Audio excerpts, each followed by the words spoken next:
TNPSC general English new சிலபஸ்க்கான அனாலிசிஸாக நம்ம வந்து பார்த்துட்டு வரோம். இந்த கொஸ்டின் பாருங்கள். ஸோ ஒரு போயம் லைனை கொடுத்துட்டு அதோட ஃபிகர் ஆஃப் ஸ்பீச் வந்து கேட்டிருக்காங்க. Born of despair with sudden spring. இது வந்து நம்ம புக்கில் எங்கே இருக்குது அப்படின்னு பார்க்கலாமா? ஓகே. ஸோ நம்ம புக்கில் பார்த்தோம்னா ஃபிகர் ஆஃப் ஸ்பீச் எல்லா போயமும் லைன் பை லைனாக கொடுத்து அதுக்கான ஃபிகர் ஆஃப் ஸ்பீச் நம்ம வந்து கொடுத்துருப்போம். ஸோ இங்கே பாருங்கள், born of despair with sudden spring. So அந்த லைன் பார்த்தோம் அப்படின்னா வந்து இங்கே இருக்குது, born of despair with sudden spring. So இங்கே வந்து நமக்கு சடன் ஸ்ப்ரிங்கு. ஸோ வந்து ஒரே லைனில் வந்து ரெண்டு வார்த்தையோ ரெண்டுக்கு மேற்பட்ட வார்த்தையோ அந்த எழுத்து வந்து ஒரே மாதிரி ஸ்டார்ட் ஆச்சு அப்படின்னா இங்கே சடன் ஸ்ப்ரிங்கு. ரெண்டுலேயுமே பார்த்தோம் அப்படின்னா எழுத்து எஸ் அப்படி தானே, எஸ். ஸோ அப்போ இந்த மாதிரி இருந்தது அப்படின்னா அதை நம்ம வந்து அலிட்ரேஷன் அப்படிமோ. இப்போ மற்ற எக்ஸாம்பிள் பாருங்கள், டேரிங் டீடு, டின்னு இருக்கா. அதுக்கப்புறம் thing தேட்டு, something soul, save some.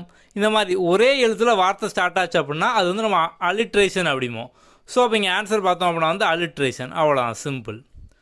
So நம்ம வந்து ஃபிகர் ஆஃப் ஸ்பீச் ஃபுல்லாக ஈஸியாக படிக்கிற மாதிரி டேபிள் ஃபார்மேட்டில் எல்லாமே கம்ப்ளீட்டாக கொடுத்துருப்போம். நம்ம ஸ்டார்டிங்கில் பார்த்தோம் அப்படின்னா ஸோ வந்து ஒவ்வொரு ஃபிகர் ஆஃப் ஸ்பீச்சாக கொடுத்துட்டு அதுக்கான மீனிங், எக்ஸாம் இந்த மாதிரிலாம் வந்து கொடுத்துருப்போம். ஸோ ஒன்ஸ் இந்த எக்ஸாம்பிளாக முடிஞ்சதுக்கப்புறம் நம்ம சிலபஸ் வைஸாக எல்லா போயமும் நம்ம இங்கே வந்து கம்ப்ளீட்டாக வந்து கொடுத்துருப்போம்.